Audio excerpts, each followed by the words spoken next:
जैदी की रिपोर्ट। मुल्क भर की तरह बहावलनगर में भी जश्न ईद मिलादुन्नबी सल्लल्लाहु अलैहि वसल्लम की मुनासबत से बहावलनगर में भी बज़्म साबरी बहावलनगर की जानिब से जश्न ईद मिलादुन्नबी सल्लल्लाहु अलैहि वसल्लम की महफिल पाक का एहतमाम किया गया।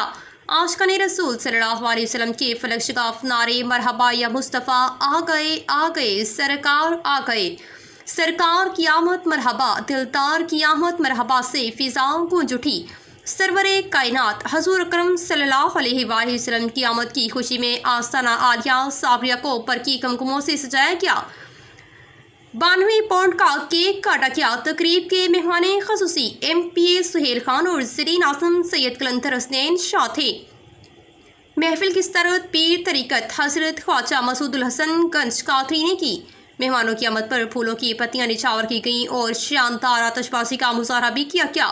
तकरीब से खिताब करते हुए ख्वाजा मसूदुल हसन गंज कादरी ने फरमाया कि आज 12 रबीउल अव्वल के दिन हम हजूर के ज़हूर पुरजश्न मनाकर हजूर सल्लल्लाहु अलैहि वसल्लम से अपनी मोहब्बत का इजहार कर रहे हैं और हजूर सल्लल्लाहु अलैहि वसल्लम की मोहब्बत ही हमारा ईमान है।